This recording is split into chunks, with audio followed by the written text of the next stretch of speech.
Hi, this is Nick. And this is Sir Ian Dangerous, and we are from the Busted Wide Open podcast. The show that drops the big elbow on the hottest topics in sports entertainment and the world of professional wrestling. And you are listening to California Dreaming on the Orbital Jigsaw Network. This episode of California Dreaming is brought to you by Blueberry. Blueberry offers the best media hosting, accurate listening stats, and their all-new PowerPress Deluxe sites. A no-setup WordPress website for your podcast, and it comes with all the necessary links to share your show with the world built right in.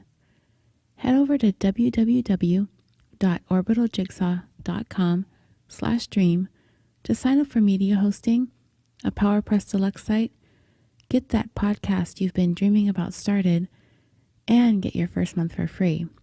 That's www.orbitaljigsaw.com/dream. And now, on to the show. Warning: this episode contains details of violent deaths, the details of which may be disturbing and also involve young children that may not be suitable for all audiences. Listener discretion is advised.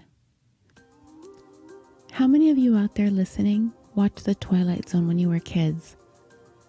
How many of you are too young to have no idea what I'm talking about? Regardless, you may have seen or heard of the show, and it's been in syndication forever, and it's been revived a couple of times. So if you haven't heard of the show, then I don't really know what your excuse is. The Twilight Zone is a television anthology series created by Rod Serling. As a child, Rod was a fan of pulp fiction stories, and pulp fiction, or pulp magazines, were inexpensive fiction magazines that were published from 1896 all the way up until the 1950s. They derived their name from the cheap wood pulp paper on which magazines were printed on, as opposed to the magazines that were printed on a higher quality paper, which were called glossies or slicks. A typical pulp magazine had 128 pages with ragged, untrimmed edges.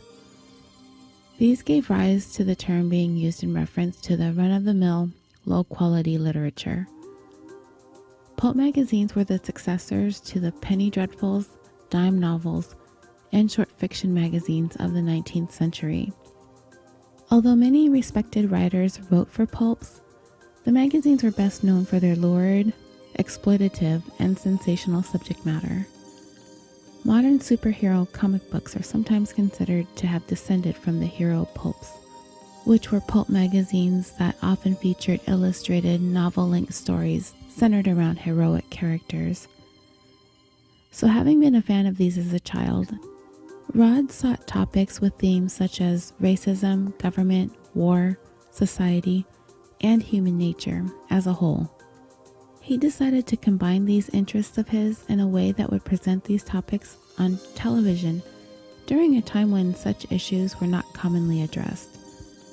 By the 1950s, Rod had solidly established himself as one of the most popular names in television. He became famous for not only writing televised dramas, but also for being an open critic of the limitations of television, mainly censorship by sponsors and networks, racism, and war. In 1959, he created the Twilight Zone.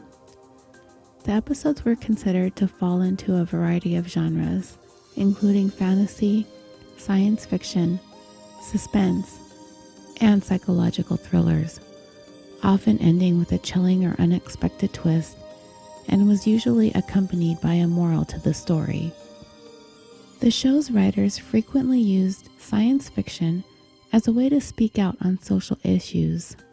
Yet the sponsors and networks who would censor controversial materials from television dramas, they weren't that overwhelmingly concerned with the seemingly innocuous fantasy and sci-fi stories of the Twilight Zone. A critical and popular success, the show introduced viewers to science fiction and fantasy tropes. The original series, which was filmed entirely in black and white, ran on CBS for 5 seasons from 1959 to 1964. The success of the series led to a feature film, a radio series, a comic book, a magazine, and various other spin-offs that spanned 5 decades, including 2 television revivals. The first revival ran on CBS and in syndication in the 1980s, while the second ran on UPN from 2002 to 2003.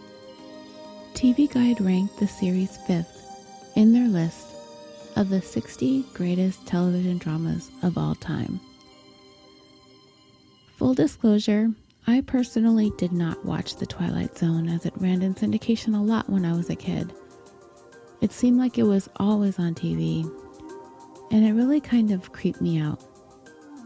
I just remember always thinking how weird it was every time I tuned into the channel it was on. I wouldn't have understood all of the underlying themes and morals of the stories anyway. I'm also not much of a science fiction fan. Not then and not so much now. But I did find researching this story really interesting nonetheless. Today, we are going to delve into the very dark story within this dark television series. One that, when all is said and done, forever changed the landscape of safety and filmmaking forever. In today's episode of California Dreaming, the tale of the Twilight Zone disaster, Part 1. Before I get into this story, I wanted to talk a little bit about deaths on movie sets. Something it seems the movie industry likes to try to sweep under the rug. For example, in 2012's The Avengers, a huge $1.5 billion Hollywood blockbuster, a movie many of you likely went to see. But what you probably never heard about was a man named John Suttles. On May 6, 2011, he had climbed onto the back of a truck at Universal Studios in Los Angeles to check a delivery headed to an Avengers set in New Mexico. He fell backwards, striking his head on the pavement, fracturing his skull. He died the next day.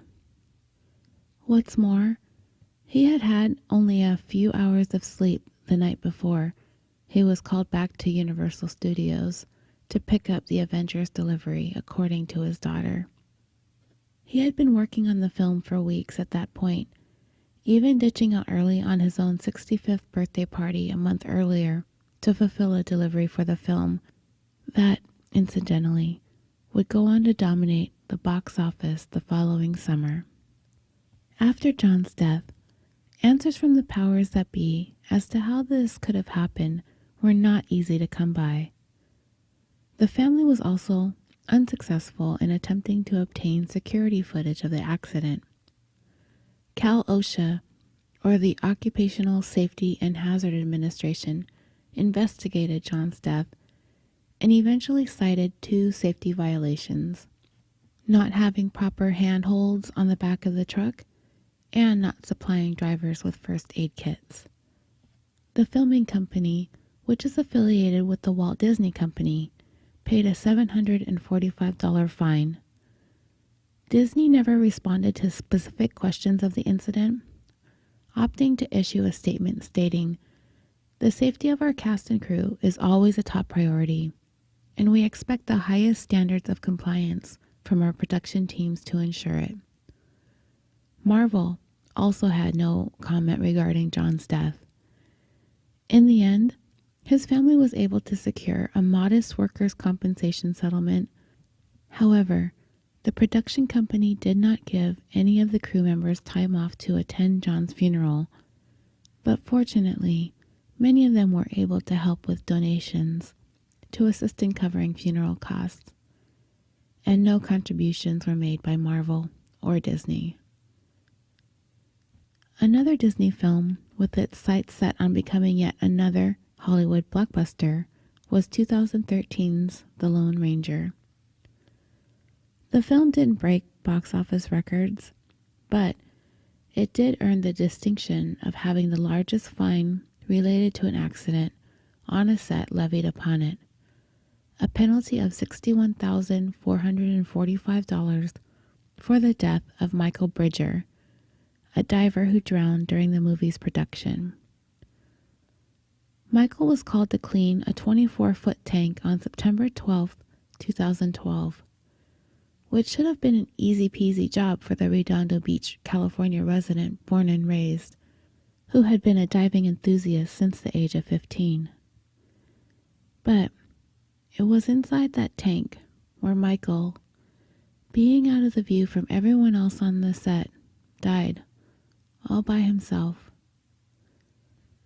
The Cal-OSHA investigation later determined that the production company had several safety violations, including failing to adequately train for their dives, not having the proper documentation of dives, allowing the backup diver to leave Michael in the tank alone for as long as 10 minutes, failing to have someone on the set who was CPR certified and trained, and not requiring the divers, including Michael, to turn in results of a physical exam. Michael made his living in the water. He was a diver, a fisherman, and on occasion, grip on the movie sets. While cleaning the water tank during the production of The Lone Ranger, he had suffered a heart attack and died. Both his mother and his brother attempted to file a lawsuit over Michael's death, but they were informed that there would be no case because they were not dependents, and according to workers' compensation laws, they are written in such a way that made them ineligible to sue, despite the fact that the OSHA investigation concluded that some of the violations were significant enough to pose a real possibility that serious injury or death could have resulted from the hazards created by the violations. While some exceptions do apply, including if the injury was caused by serious or willful misconduct by an employer, workers and their families are barred from suing in most cases. Michael's ashes were spread over the ocean at his memorial service. The studio did not send flowers, they did not send a card, and his name did not appear in the film credits. And Disney, true to form, had no comment regarding Michael's death. Each year, people on both sides of the camera are injured on set during the production of movies and television shows. And it's not just the obvious risks like explosives on sets or stunts, but also stuff like falling off of ladders and equipment toppling over. But these incidents tend to be kept as quiet as possible, as the financial consequence for both production companies pales in comparison to the money that's going to be made when the film or show is complete. According to the Associated Press, since 1990, at least 43 people have died on sets in the United States, with more than 150 left with life-changing injuries. But it's doubtful that this is the full scope of the entirety of injuries and deaths on set. It was also discovered that some major accidents weren't in the investigation records and did not appear on OSHA's database. Several fatal set accidents in the United States, all of which were outside the usual production sets in California and New York, were missing from the database. Most notably, the 1993 shooting death of actor Brandon Lee during the filming of The Crow, a story which I'm going to visit in depth in the near future. Despite a 1,500-page file on the investigation into Brandon's death, it wasn't listed on OSHA's database, which was later blamed on a clerical error. Brandon's death gained worldwide attention and led to changes in the ways firearms are treated on movie and television sets. But the fines levied in the aftermath of his death were paltry. OSHA fined the production company $84,000, making it the highest fine levied since 1990, but later lowered the penalty to $55,000. The Crow grossed more than $50 million.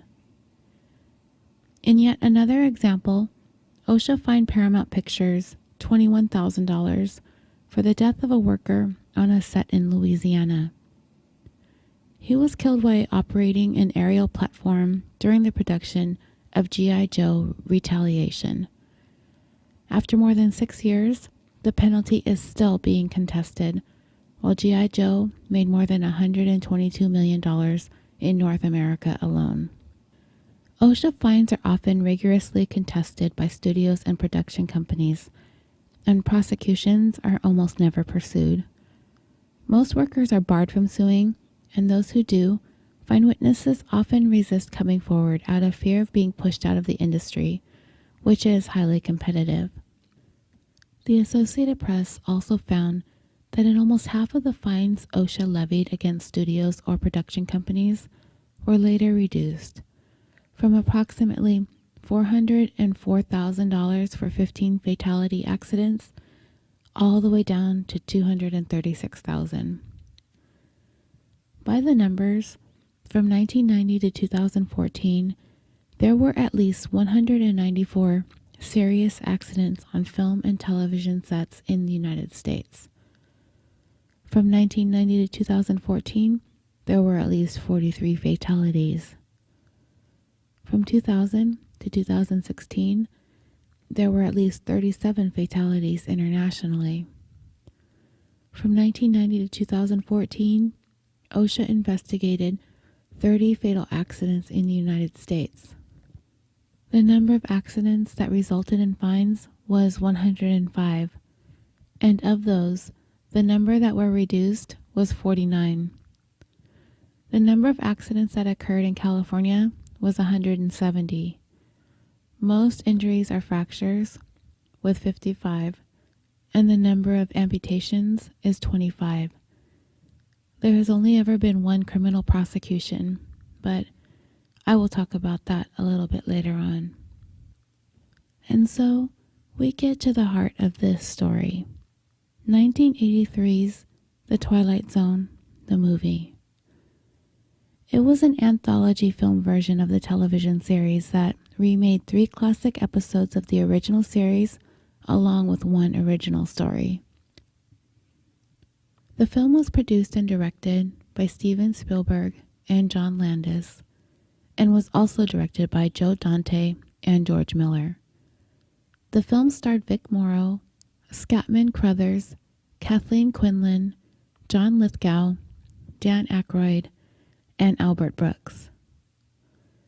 There were also several actors who had starred in the original series that had roles in the movie remake. Landis directed the prologue and the first segment. Spielberg directed the second, Dante the third, and Miller the final segment. I wanted to pause for a moment and take a closer look at the work these 4 directors are best known for.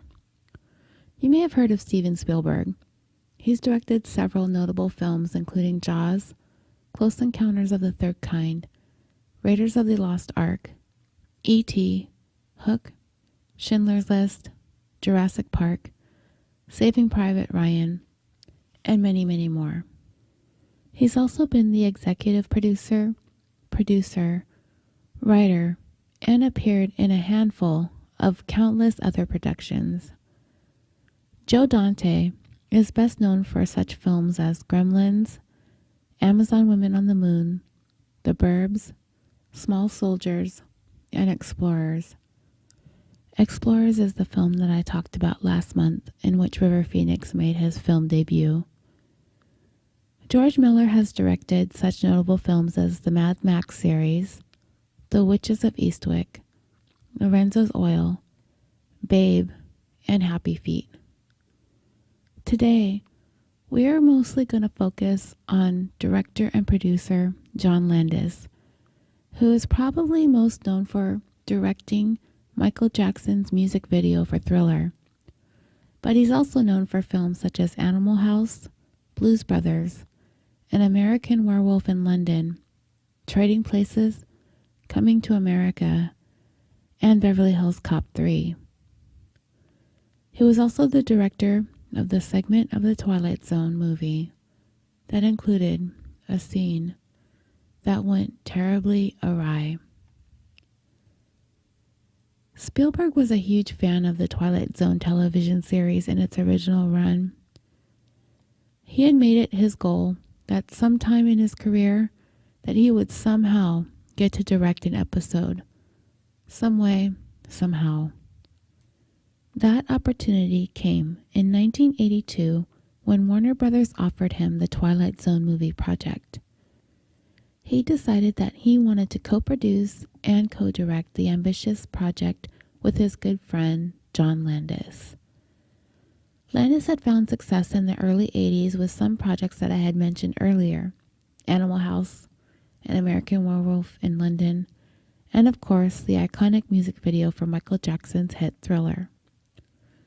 Spielberg appreciated Landis's unorthodox approach to filmmaking, his vision when it came to makeup and special effects, and even his ability to convince the mayor of Chicago to drive the Bluesmobile through one of their local landmarks.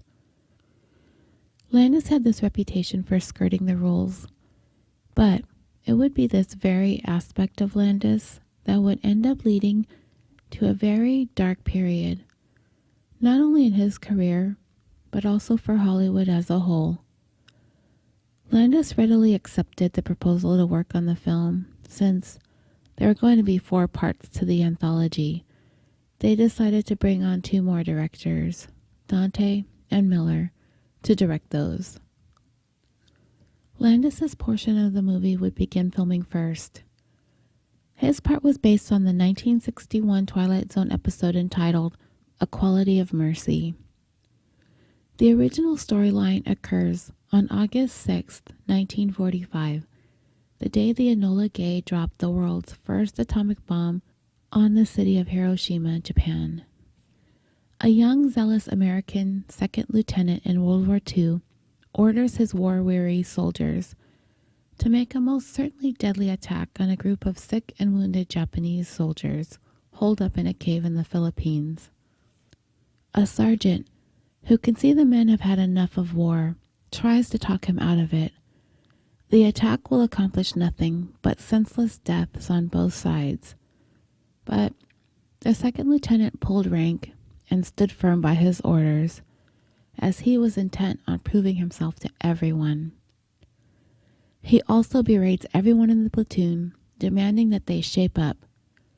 Suddenly, he finds himself traveled back in time, 3 years earlier in the war, and this allows him to gain a new perspective. He is now a lieutenant in the Imperial Japanese Army and is ordered to attack a group of American soldiers in a cave. He tries to dissuade the captain from following through with the attack, making the same argument that the Americans inside the cave pose no threat and that they should just be left alone. The Japanese captain refuses to listen, accusing him of having jungle fever or that he's lost his nerve or is scared. He commands him to listen or stay behind with the wounded. So he refuses to back down. The captain relieves him of his command of his platoon and moves the company forward to attack. His mind begins reeling, and he suddenly finds himself back as himself in 1945, with his men telling him that they've gotten word that the A-bomb has been dropped, and they've received orders to fall back and to not attack the cave. And in the end, the lieutenant is relieved as a result of this news. The remake of this segment uses many of the same themes as the original, but the filmmakers were going to be tasked with coming up with an alternate ending when all of this was said and done. I will explain both endings to you, and I will explain exactly why the ending needed to be changed a little bit later. For years, Rod Serling, the creator of the original Twilight Zone television series, entertained the idea of making the show into a theatrical production, but he was never really able to find the time. On a number of occasions, he wrote a couple of synopses, and in each one, he envisioned multiple stories in one production. Some of his proposed stories were eventually brought to the big screen by Spielberg. Most notably, Rod's proposed premise of a story about an alien who lands on Earth and is hounded and hunted by adults and befriended by a child. Sounds like the plot of E.T., doesn't it? It is from Rod Serling that Spielberg got the idea for E.T. But as far as the Twilight Zone on the big screen, it would not come to fruition until some years after Rod's death, when Warner Brothers approached Spielberg about the movie. The rights to the movie had been acquired from Rod's widow, Carol Serling, in the 80s, and development soon began. As I told you, Spielberg took a strong interest in the movie early on. It was his desire to break up the film into 4 separate stories with 4 different directors at the helm, rather than one 2-hour-long story. He next tapped Landis, who was also a Twilight Zone enthusiast, followed by Joe Dante, the next one to become involved. Dante was more interested in making 4 new original Twilight Zone segments, as he felt there was plenty of material that had never been used, but the studio insisted on remakes. By the time the movie was formally announced, it was presented as a mixture of old and new stories. By June of 1982, the 4th and final director, George Miller, had been announced.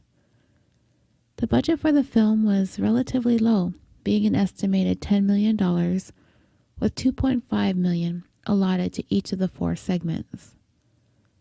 Production was to begin that summer, and with the release date projected to be during the 1982 Christmas season.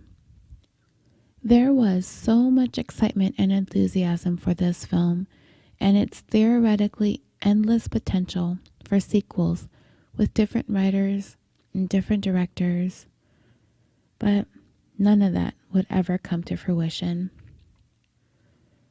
So Landis was up first. It would be the film's first installment and the first to be filmed, and it was the most serious of all the stories. The premise was the main character, Bill Connor, was a man who blamed his financial troubles on the other races. Thus, he is forced, via the Twilight Zone, to confront situations far worse than his own, as the very people he blames. The segment, along with the entire movie, was meant to be completed in the true spirit of the old television show by adding many of Rod Serling's own political and moral stances into it. And Landis' segment would be the most political episode out of the 4 films. When Landis completed his first draft of this segment, entitled Time Out, it needed some refinement.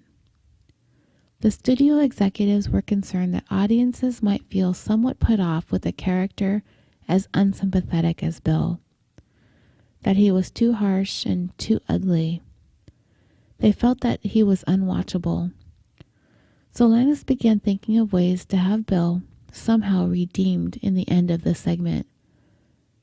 So he came up with the idea of having Bill ending up in the thick of the Vietnam War, circa 1967. But he is seen as a Viet Cong soldier.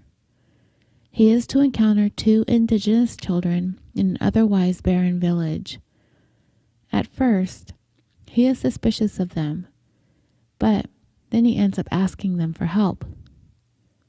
In talking with the children, and through the dialogue, the character arrives at an intellectual and emotional realization in that moment that these children and he are in the exact same position, and that they are victims, not the enemy.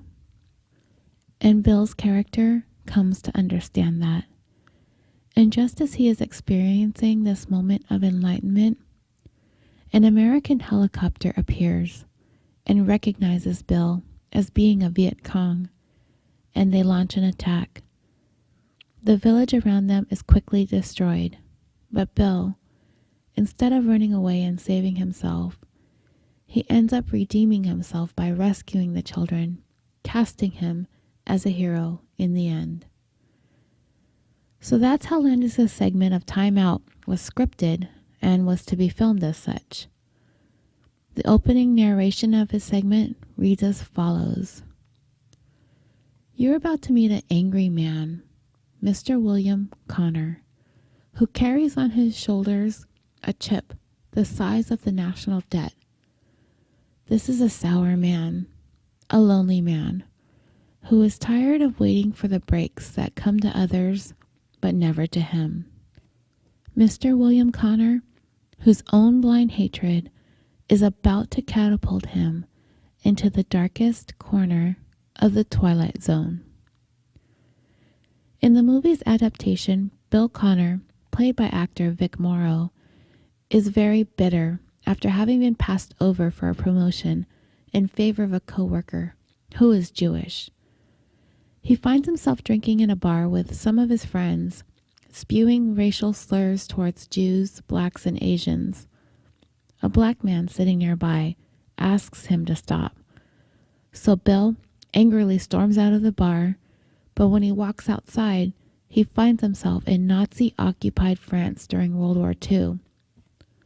As a pair of SS soldiers who are patrolling the streets notice him, they stop to interrogate him, but he is unable to effectively communicate with them because he does not speak German. Bill attempts to run from the SS officers and a chase ensues. He ends up on the ledge of a building where the officers take aim and open fire at him.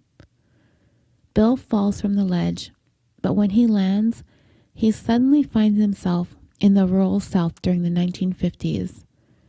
He is spotted by a group of Ku Klux Klansmen, but they see him as an African American person whom they intend to lynch.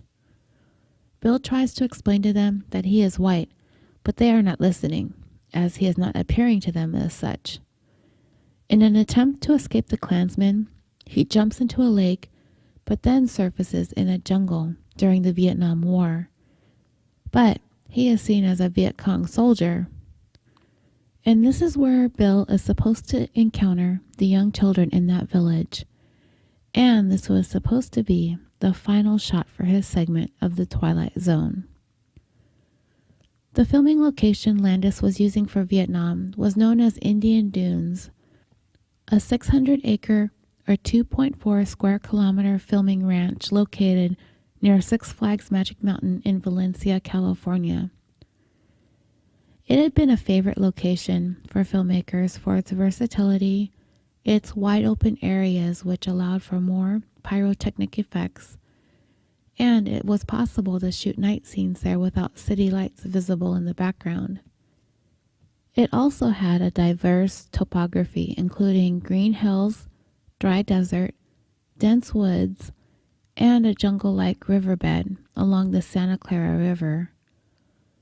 All of these features having made it suitable to stand in for locations from all over the world, including the American Southwest, Brazil, Japan, France, Germany, Africa, Afghanistan, Burma, Central America, Myanmar, and Vietnam. It was used for Vietnam more often than any other backdrop. It was also popular for 80s television shows such as The A-Team, MacGyver, The Fall Guy, and The Incredible Hulk. The land went back to being used as a farm in 1990 when the kinds of productions that called for that type of location were no longer popular in the making of movies and television anymore. Now I'm going to tell you how the final scene was written. Then I'm going to tell you what actually happened. And then I'm going to tell you what made the final cut. Let's start with the script. The nighttime scene called for Vic Morrow's character, Bill, to carry the two Vietnamese children across the river while being pursued by U.S. soldiers in a helicopter. I was actually able to view the entire script of Landis's portion of the movie, so I will read the final scene as it was written. Bill stands, his arm and leg aching, and he tries to get his bearings. He can see no one and he hears no one. Slowly and painfully, he makes his way through the swamp. Bill carefully enters the area but finds no one. The place is deserted. After verifying that he is alone, he sits down on the ground, his back leaning against the wall of a hut. He hears something. Looking around in a panic, he sees two small children, Vietnamese, a boy, 3 years old, and a girl, maybe 5. The children used in the scene were actually 6 and 7, and I will tell you much more about them later. They are both ill-clothed, nearly naked. The boy and the girl walk over to Bill. Bill stands and looks around, very worried. Bill says, "Where are your parents?" The boy and girl just look at him. Bill says, "Are you by yourselves?" The boy takes Bill's hand. Bill says, "I need help. Can you help me? Can you take me somewhere safe?" Bill realizes that these kids are as helpless as he. Bill says, "Do you have any food? I guess you don't have any beer either." Bill's arm hurts and he sits back down.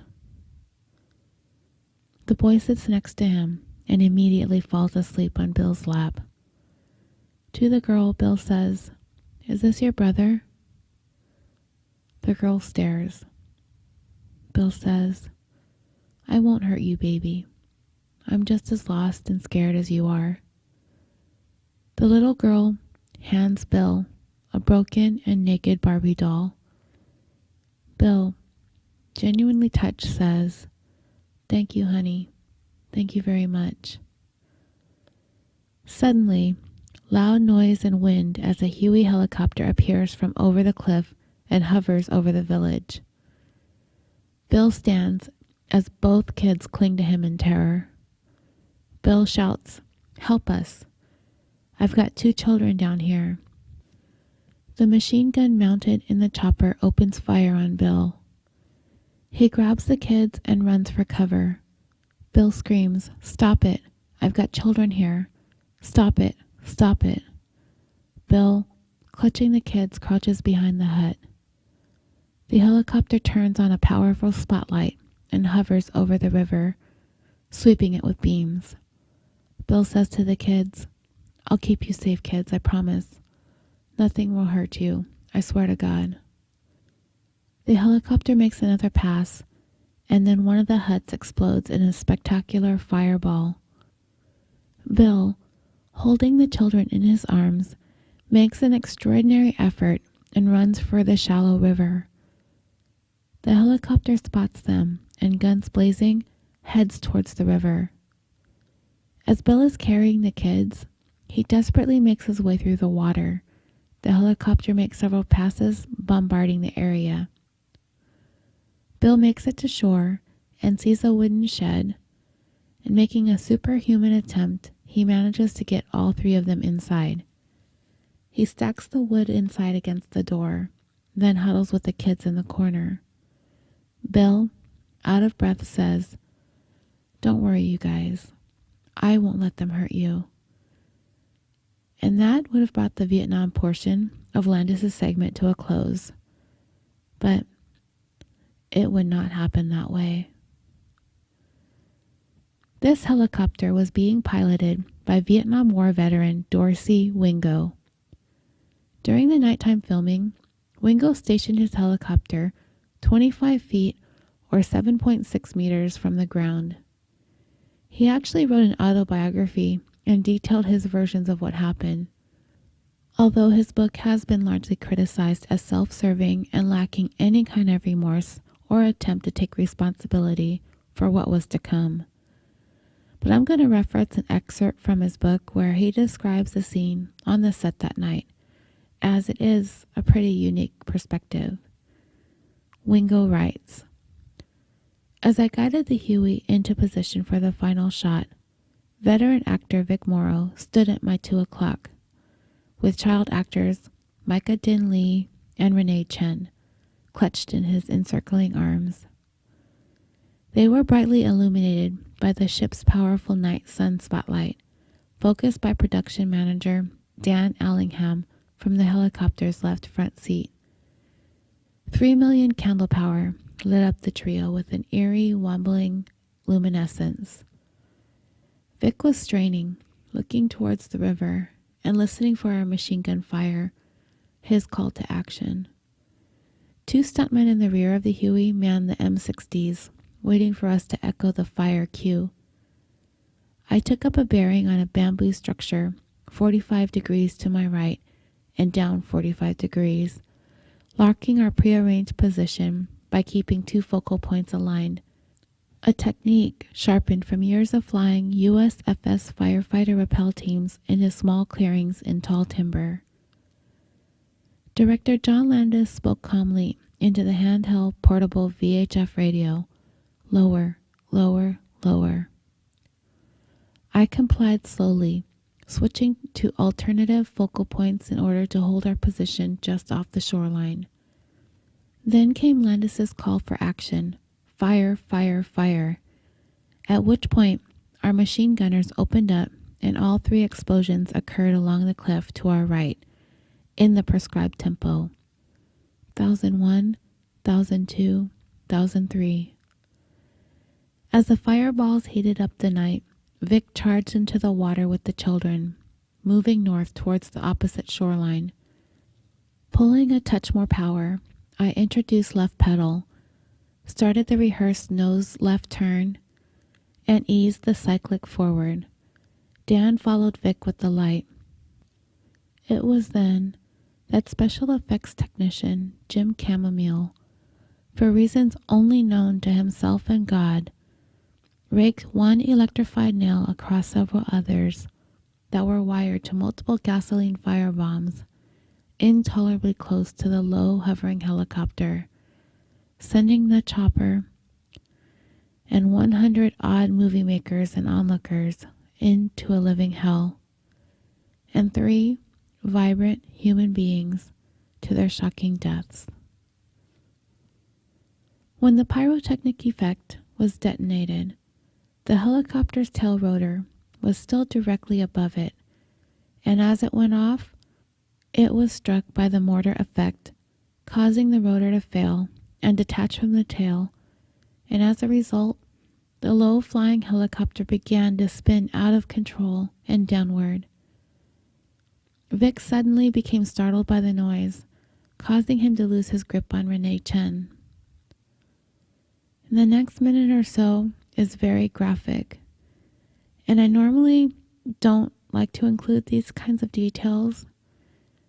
I don't even like speaking them, but in this case, I felt like it was important to know and understand what happened on that movie set that night, the magnitude of what took place, and what it meant for everything that was to follow in the wake of this tragedy. When Vic dropped Renee in the water, he went to lift her back up into his arms. And that's when the helicopter came crashing down sideways on her, crushing her to death. Vic and the child he was still holding, Micah, they were decapitated by the main blades of the helicopter. The cameras rolling captured everything.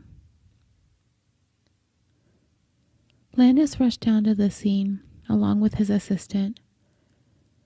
The 6 people who were on board the helicopter made it out alive, stunned, some injured, but alive. Landis's assistant was the one who discovered Vic Morrow's torso. At first he thought it was a dummy that had fallen out of the helicopter because there was no blood, and it felt kind of rubbery. But when he glanced over to the shore, he saw Vic's head lying over there, nearby. People began screaming. Then suddenly an announcement came over the loudspeaker for everyone to abandon their equipment and their stations and to immediately go home. A fire safety officer covered Vic's body with a sheet and placed it on the riverbank. Then, while making his way across the river to put out the fires from the village, he found Micah's head in the water. The helicopter was left in its place in order for investigators to do their work. Then arose the question as to whether or not to complete the movie. I'm sitting here thinking, no way, right? They're in the beginning stages. This has to be way too tragic of a thing to have happened to go on with this. Just scrap it. Even director Joe Dante didn't think they were going to finish it. But in under 2 months' time, they were back at it, ready to finish what they had started. There was still uncertainty as to whether Landis' segment would be included in the final cut. Nobody thought it would stay in.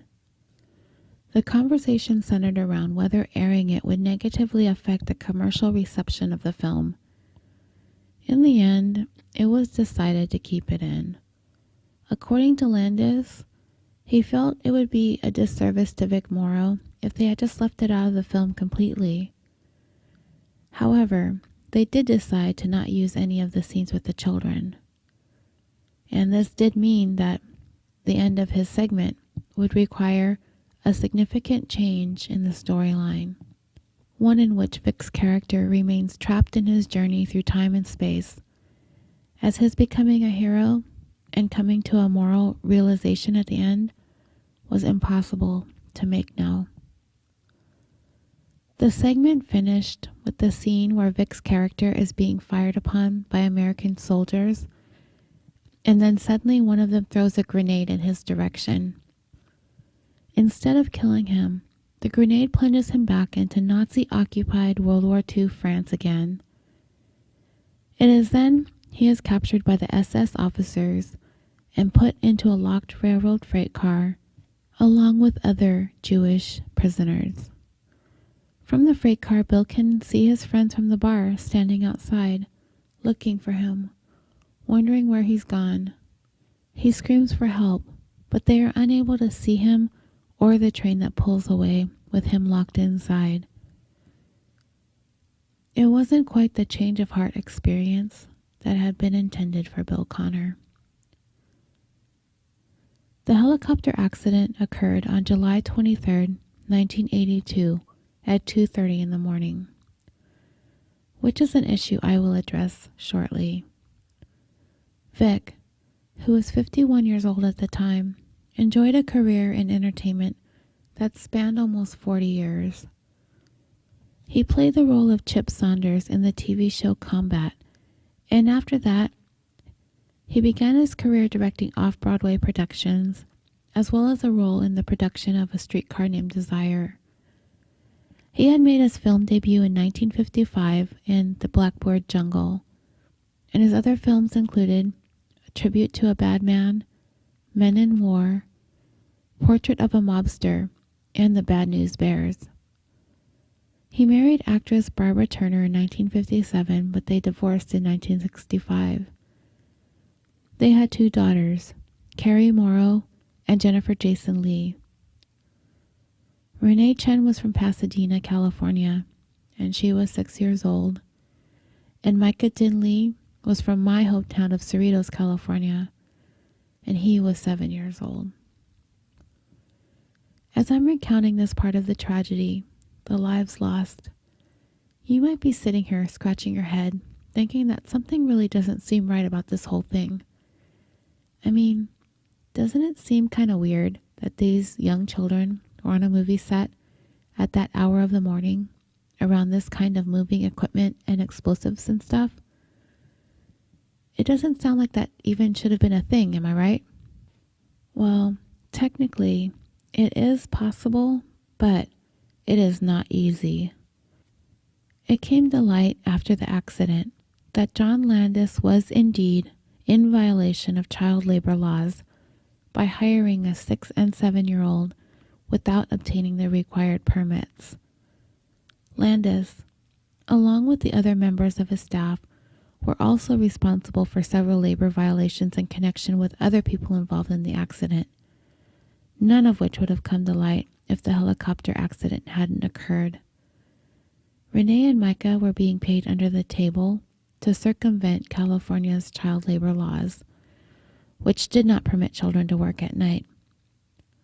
Landis chose not to seek a special waiver because either he didn't think he would get the permission for such a late hour, which was 2:30 in the morning when the accident occurred, or he thought he would never get approval to have the young children as a part of a scene he was filming, or a large number of pyrotechnic effects and explosives were involved. The casting agents were not aware that the children would be included in the helicopter scene.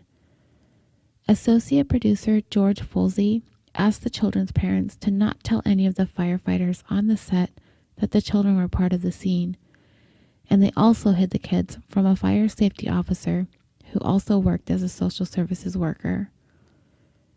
There was also a fire safety officer who grew increasingly concerned about the pyrotechnic effects and explosions that could compromise the integrity of the helicopter, but he never voiced his concerns to Landis. As I see it, though, I don't think Landis would have done anything differently, even if that fire safety officer had spoken up. Vic Morrow's friend and former combat co-star was there that night and recounted Vic's last words to him before the big scene was shot. "I've got to be crazy to do this shot. I should have asked for a double." This movie, the one Steven Spielberg had dreamed of making for decades, had just turned into a filmmaker's worst nightmare. It was an ambitious endeavor for these directors to combine their respective talents into one remarkable movie-making experience. That is, until the early morning hours of that day. John Landis had to make that pre-dawn phone call to Steven Spielberg on July 23, 1982, to inform him of the tragedy that occurred on his watch. That Vic and Micah had been decapitated and Renee had been crushed by a falling helicopter. And with that, the Twilight Zone movie would be the last time Spielberg and Landis would ever work or speak to one another. The accident forever destroyed the two directors' friendship. Spielberg wanted out of this movie once Vic, Renee, and Micah had been killed on the set. He wanted nothing more to do with this movie, as the fact that these three people, especially two young children, died on the set was deeply disturbing to Spielberg, who had been and is still known for working very in-depthly with children in many of his films. He voiced his desire to sever ties with the film, but a studio executive contacted Spielberg by phone, insisted that he not make any waves about the movie or the incident, and that him backing out would be like an admission of guilt on the part of the studio, and reminded him that he had a contractual obligation to complete the film. Spielberg relented and ended up finishing his segment of the film. And as it would turn out, the completed film was not well received by critics, and it would mostly be a debate as to whose segment was more uninspired: Landis's doomed segment with an alternate dark ending inserted in place of the heroic ending that could never be, or Spielberg's, who was made to begrudgingly finish a film he desperately wanted out of. I haven't seen the movie. Maybe I'll watch it sometime in the near future. The Twilight Zone probably won't seem as weird and scary as it did when I was a kid, but I would only hesitate now, knowing what ended up happening to Vic and those children. Incidentally, the film footage that captured the accident is available online if anyone was curious enough to want to search for that and see for yourselves. I didn't watch it, I thought about it, and I talked about it too. But I came to the conclusion that I can't do it. It made me think back to the first time I had heard a podcast episode about Luca Magnotta. And anyone out there who listens to true crime podcasts has likely heard about this man. His crimes have been featured on a number of podcasts, and the ones I've heard are on the Guilty podcast, the True Crime Garage, and Sword and Scale. But the first time I heard this story was on True Murder with Dan Zupansky. And in case you haven't heard of Luca Magnotta, consider yourself lucky. And it would probably be best if I refrained from recommending you to do so. But I'll give you a little bit of background anyway. He's this Canadian man who was convicted of killing and dismembering another man. He also cannibalized and mailed parts, and he videotaped himself doing the killing and the other stuff. And I don't want to get too into it, but my point is that a long time ago I had asked Dan Zupansky on Facebook if he had actually watched the video, and he said that he had. And I asked him how or why he was able to bring himself to do that, and he told me that he felt it was necessary in order to do the story justice. Well, I'm not Dan Zupansky, and I don't have the guts to watch anything, but if you want to, it's out there. Anyways, the general reception of the movie was somewhat lukewarm at best. The general consensus has typically been mixed. That Landis's and Spielberg segments were okay, but mostly mediocre, and Dante's and Miller segments were imaginative and enjoyable, the way it's supposed to be for Twilight Zone fans. Roger Ebert, in his review, stated, "The surprising thing is, the two superstar directors are thoroughly routed by two lesser-known directors, whose previous credits have been horror and action pictures." Some critics feel Spielberg's segment is the least successful out of the four, while others think Landis's is. Not because of an anemic script, but because of the real-life tragedy that left a dark cloud looming over the whole thing. The script had been geared towards Vic Morrow's character engaging in a dialogue that suggests that he's done good things in life, but he's gone through most of it prejudice against other races. He's meant to come to a place of redemption, and in the end, overcoming his prejudices by saving these two young Vietnamese children. But he never got there. Instead, his character ends up captured by Nazis and then taken, presumably to a death camp, with his friends looking for him, unable to hear his screams. Critics found it to be confusing and disturbing by trivializing the Holocaust, as well as having made it clear that Vic's character had been a Korean War veteran who had been painted by the narrator to be a complicated and tragic figure, who really hadn't done anything in his life to warrant such a fate as being sent off to die in a gas chamber. The movie not only disciplined him, but followed that up with killing him in the end, leaving him to not ever having found the error of his ways, and then killing him off on screen, and then having him already killed off screen. It didn't go over well with critics. As the sentiment was the helicopter crash, the worst thing that could have possibly ever happened, happened. And it ruined just about everything. It ruined lives. It ruined families. It ruined the careers of everyone involved in the thing. It ruined the production of the movie. And to critics, it ruined Vic's performance in his final film. But interestingly enough, Landis didn't seem to think so.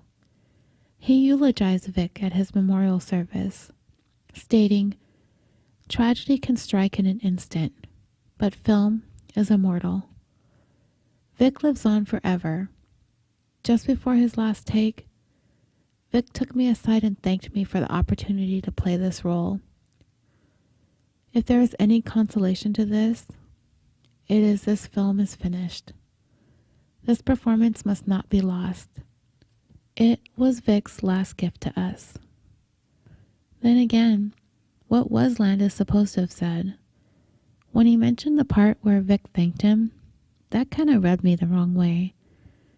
Reminding Vic's loved ones that it was Landis who was generous enough to let him have the role. Like, gee, thanks, John, for letting all of this happen for Vic. As for Spielberg's segment, his was problematic as well. I read in a couple of articles that he hadn't been fully invested in the making of his part following the tragedy.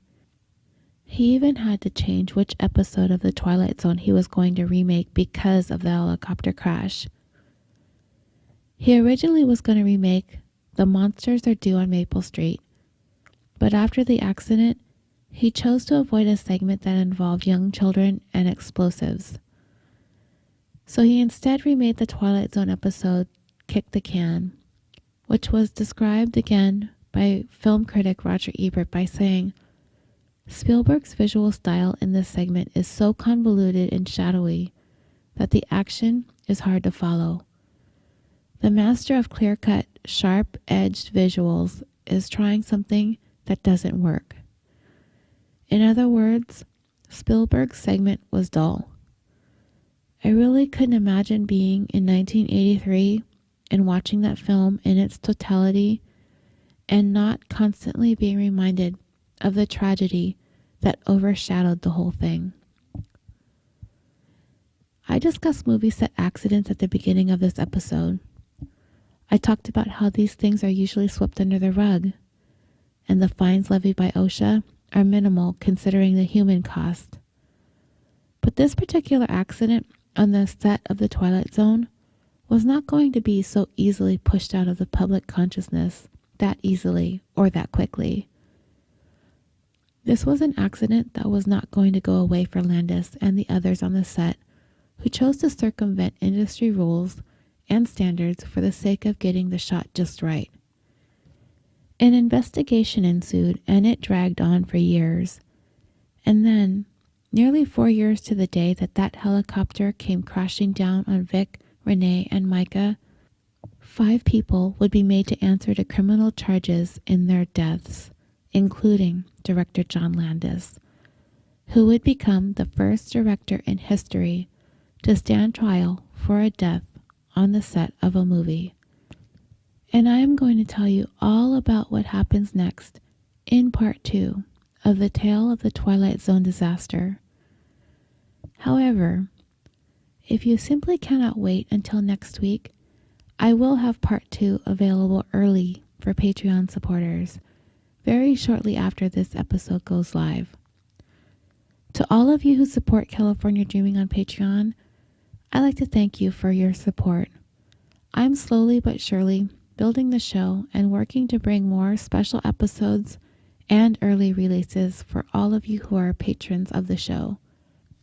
Many of you who have pledged support should have received a card with stickers and a refrigerator magnet.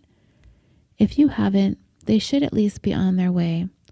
But if I owe you some show perks, please don't hesitate to email me and let me know that you haven't gotten a card from me, and I'll drop one in the mail right away. My email is californiapod@yahoo.com. And visit the Patreon page at www.patreon.com/CaliforniaPod. That's Patreon, patreon.com/CaliforniaPod. And for as little as $1, you can have early access to part 2. There is an issue I wanted to address regarding episode 21 from last week, The Tale of Star-Crossed Lovers. A listener very graciously messaged me about my portrayal of Tyler Witt as a bratty 14-year-old who acted out because she wasn't getting her way. And by her way, I mean her mom forbidding her from seeing her boyfriend who was 19. The listener felt that I completely missed the mark, that I didn't give Tyler enough consideration or acknowledgement for the instances of abuse she endured at the hands of her mother.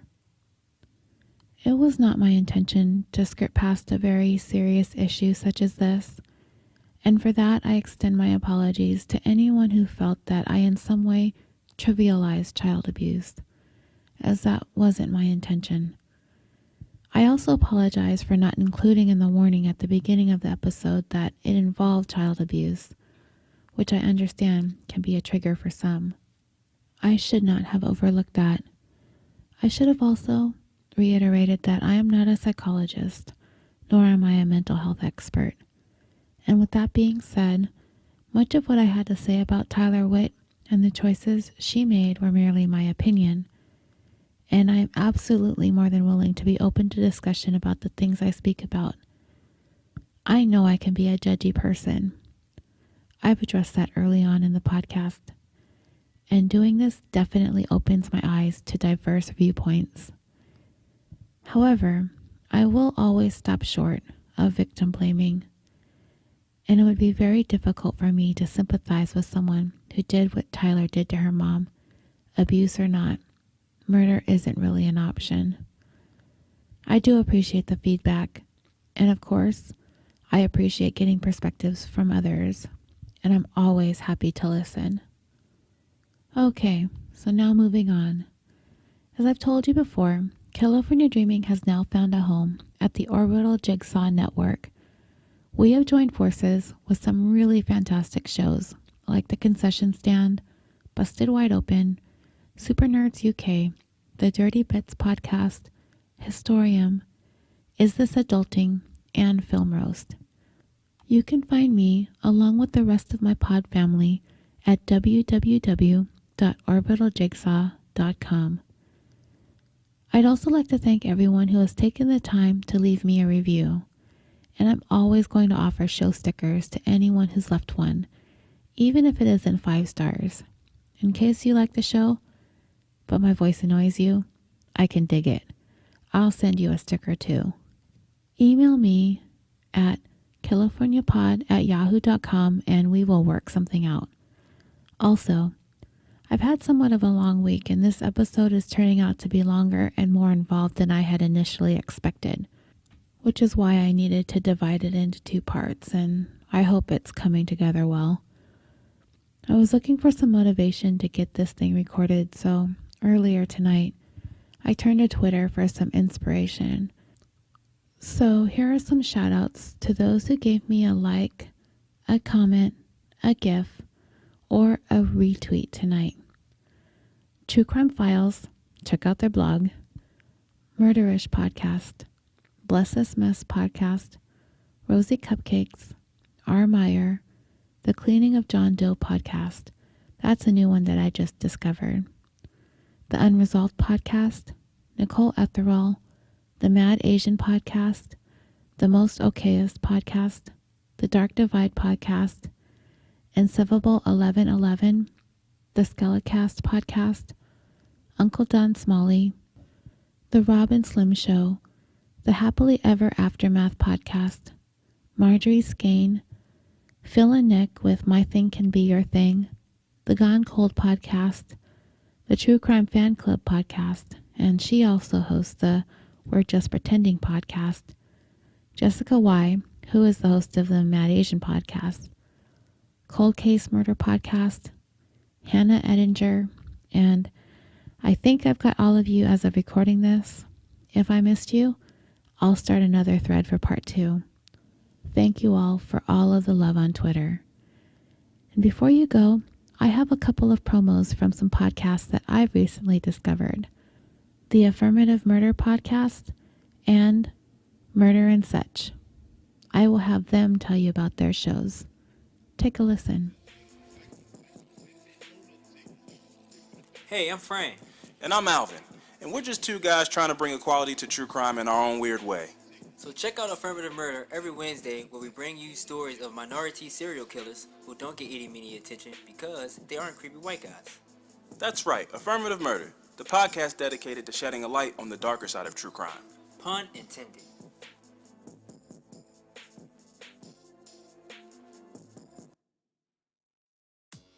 My name is Hunter, And my name is Brittany. and we are the hosts of Murder and Such. a podcast about murders, Death, serial killers, the macabre. and dark subject matter. Join us each episode while we take a more vulgar and explicit dive into cases that you may know. And some you've never heard of. Subscribe to our show on Apple Podcast, Stitcher, Podbean, and most other podcast services. And be sure to follow us at Murder and Such on Twitter, Instagram, and Facebook. We hope to hear from you soon. Stay weird.